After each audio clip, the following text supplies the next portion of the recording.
मुंशी प्रेमचंद जी की कहानियों की श्रृंखला में लीजिए आज सुनते हैं प्रेमचंद जी की ही एक और नायाब कहानी जिसका नाम है मैकू। तो लीजिए प्रारंभ है कहानी। कादिर और मैकू ताड़ी खाने के सामने पहुँचे तो वहाँ कांग्रेस के वॉलंटियर झंडा लिए खड़े नजर आए। दरवाजे के इधर उधर हजारों दर्शक खड़े थे। शाम का वक्त था। इस वक्त गली में पियक्कड़ों के सिवा और कोई न आता था। भले आदमी इधर से निकलने झिझकते। पियक्कड़ों की छोटी छोटी टोलियाँ आती जाती रहती थी। दो चार वेश्याएं दुकान के सामने खड़ी नजर आती थी। आज यह भीड़ भाड़ देखकर मैकू ने कहा, बड़ी भीड़ है बे, कोई 200-300 आदमी होंगे। कादिर ने मुस्कुराकर कहा, भीड़ देखकर डर गए क्या? यह सब हुर्र हो जाएंगे, एक भी नहीं टिकेगा। यह लोग तमाशा देखने आए हैं, लाठियाँ खाने नहीं आए हैं। मैकू ने संदेह के स्वर में कहा, पुलिस के सिपाही भी बैठे हैं। ठेकेदार ने तो कहा था पुलिस नहीं बोलेगी। कादिर बोला, हाँ बे, पुलिस नहीं बोलेगी। तेरी नानी क्यों मरी जा रही है? पुलिस वहाँ बोलती है जहाँ 4 पैसे मिलते हैं या जहाँ कोई औरत का मामला होता है। ऐसी बेफजूल बातों में पुलिस नहीं पड़ती। पुलिस तो और सह दे रही है। ठेकेदार से साल में सैकड़ों रुपए मिलते हैं। पुलिस इस वक्त उसकी मदद नहीं करेगी तो कब करेगी? मैकू बोला, चलो आज 10 हमारी भी सीधे हुए, मुफ्त में पिएंगे, वह अलग। मगर सुनते हैं कांग्रेस वालों में बड़े बड़े मालदार लोग शरीक है। वह कहीं हम लोगों से कसर निकाले तो बुरा होगा। कादिर बोला, अबे कोई कसर वसर नहीं निकालेगा। तेरी जान क्यों निकल रही है? कांग्रेस वाले किसी पर हाथ नहीं उठाते, चाहे कोई उन्हें मार ही डाले। नहीं तो उस दिन जुलूस में 10-12 चौकीदारों की मजाल थी कि 10,000 आदमियों को पीट कर रख देते। 4 तो वहीं ठंडे हो गए थे, मगर एक ने हाथ नहीं उठाया। इनके जो महात्मा है वह बड़े भारी फकीर है। उनका हुक्म है कि चुपके से मार खा लो, लड़ाई मत करो। यूं बातें करते करते दोनों ताड़ी खाने के द्वार पर पहुंच गए। एक स्वयंसेवक हाथ जोड़कर सामने आ गया और बोला, भाई साहब, आपके मजहब में ताड़ी हराम है।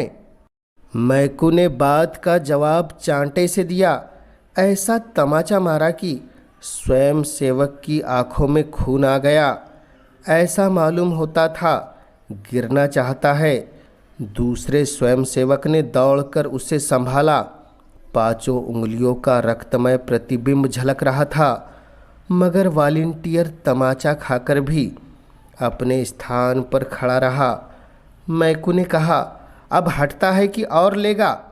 स्वयंसेवक ने नम्रता से कहा, अगर आपकी यही इच्छा है तो सिर सामने किए हुए हूँ, जितना चाहिए मार लीजिए, मगर अंदर न जाइए। यह कहता हुआ स्वयंसेवक नीचे बैठ गया। मैकू ने स्वयंसेवक के चेहरे पर निगाह डाली। उसकी 5 उंगलियों के निशान झलक रहे थे। मैकू ने इसके पहले अपनी लाठी से टूटे हुए कितने ही सिर देखे थे, पर आज जैसी ग्लानि उसे पहले कभी नहीं हुई थी। वह 5 उंगलियों के निशान किसी पंचशूल की भांति उसके हृदय में चुभ रहे थे। कादिर चौकीदारों के पास खड़ा सिगरेट पीने लगा। वहीं खड़े खड़े बोला, अब खड़ा देखता क्या है, लगा कसके एक हाथ। मैकू ने स्वयंसेवक से कहा, तुम उठ जाओ, मुझे अंदर जाने दो। आप मेरी छाती पर पाँव रख के चले जा सकते हैं। मैं कहता हूँ उठ जाओ, मैं अंदर ताड़ी नहीं पीऊँगा, एक दूसरा ही काम है। उसने यह बात कुछ इस दृढ़ता से कही कि स्वयं सेवक उठकर रास्ते से हट गया। मैकू ने मुस्कुराकर उसकी ओर ताका। स्वयं सेवक ने फिर हाथ जोड़कर कहा, अपना वादा भूल न जाना। एक चौकीदार बोला, लात के आगे भूत भागता है, एक ही तमाचे में ठीक हो गया। कादिर ने कहा, यह तमाचा बच्चा को जन्म भर याद रहेगा। मैकू के तमाचे सह लेना मामूली काम नहीं है। चौकीदार बोला, आज ऐसा ठोको इन सबों को कि फिर इधर आने का नाम न ले। कादिर बोला, खुदा ने चाहा तो फिर इधर आएंगे भी नहीं, मगर है सब बड़े हिम्मती, जान को हथेली पर लिए फिरते हैं। मैकू भीतर पहुंचा तो ठेकेदार ने स्वागत किया। आओ मैकू मियाँ, एक ही तमाचा लगाकर क्यों रह गए? एक तमाचे का भला इन पर क्या असर होगा? बड़े लतखोर है सब, कितना ही पीटो असर ही नहीं होता। बस आज सबों के हाथ पांव तोड़ दो, फिर इधर न आए। मैकू बोला, तो क्या और न आ जाएंगे? ठेकेदार बोला, फिर आते सबों की नानी मरेगी। मैकू बोला, और जो कहीं इन तमाशा देखने वालों ने मेरे ऊपर डंडे चलाए तो? ठेकेदार बोला, तो पुलिस उनको मार भगाएगी, एक झड़प में मैदान साफ हो जाएगा। लो जब तक एक आध बोतल पी लो, मैं तो आज मुफ्त की पिला रहा हूँ। मैकू बोला, क्या इन ग्राहकों को भी मुफ्त मिलेगी? ठेकेदार बोला, क्या करता, कोई आता ही नहीं था, सुना कि मुफ्त मिलेगी तो सब धस पड़े। मैकू बोला, मैं तो आज नहीं पीऊँगा।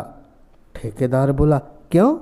तुम्हारे लिए तो आज ताजी ताड़ी मंगवाई है। मैकू बोला, यूं ही आज पीने की इच्छा नहीं है। लाओ कोई लकड़ी निकालो, हाथ से मारते नहीं बनता। ठेकेदार ने लपक कर एक मोटा सोटा मैकू के हाथ में दे दिया और डंडेबाजी का तमाशा देखने के लिए द्वार पर खड़ा हो गया। मैकू ने एक क्षण डंडे को तौला, तब उछलकर ठेकेदार को ऐसा डंडा रसीद किया कि वही दोहरा होकर द्वार में गिर पड़ा। इसके बाद मैकू ने पियक्कड़ों की ओर रुख किया और लगा डंडे की वर्षा करने। न आगे देखता था न पीछे, बस डंडे चलाए जाता था। ताड़ी बाजों के नशे हिरन हुए, घबरा घबरा कर भागने लगे, पर किवाड़ों के बीच में ठेकेदार की देह बंधी पड़ी थी। उधर से फिर भीतर की ओर लपके मैकू ने फिर डंडों से आह्वान किया। आखिर सब ठेकेदार की देह को रौंद रौंद कर भागे।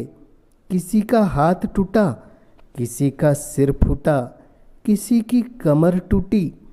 ऐसी भगदड़ मची कि 1 मिनट के अंदर ताड़ी खाने में एक चिड़िया का पूत न रह गया।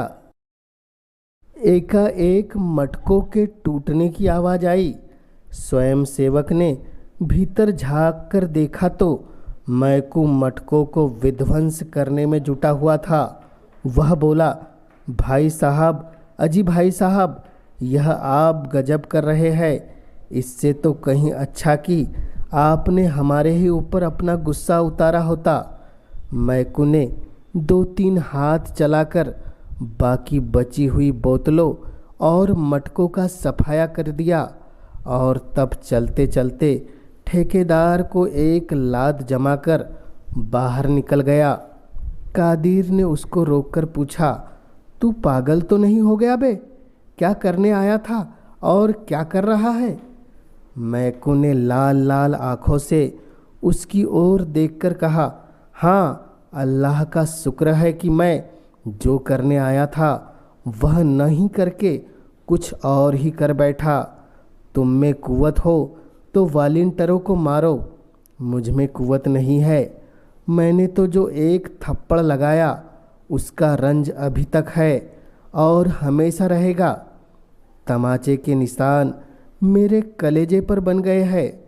जो लोग दूसरों को गुनाह से बचाने के लिए अपनी जान देने को खड़े हैं, उन पर वही हाथ उठाएगा जो पाजी है, कमीना है, नामर्द है, मैकू फिसादी है, लठैत गुंडा है, पर कमीना और नामर्द नहीं है।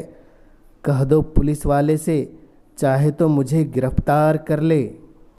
कई ताड़ीबाज खड़े सिर सहलाते हुए उसकी ओर सहमी हुई आंखों से ताक रहे थे। कुछ बोलने की हिम्मत नहीं पड़ती थी।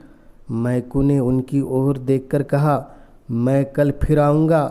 अगर तुम में से किसी को यहाँ देखा तो खून पी जाऊँगा। जेल और फांसी से नहीं डरता। तुम्हारी भलमनसी इसी में है कि अब भूल कर भी इधर न आना। यह कांग्रेस वाले तुम्हारे दुश्मन नहीं है।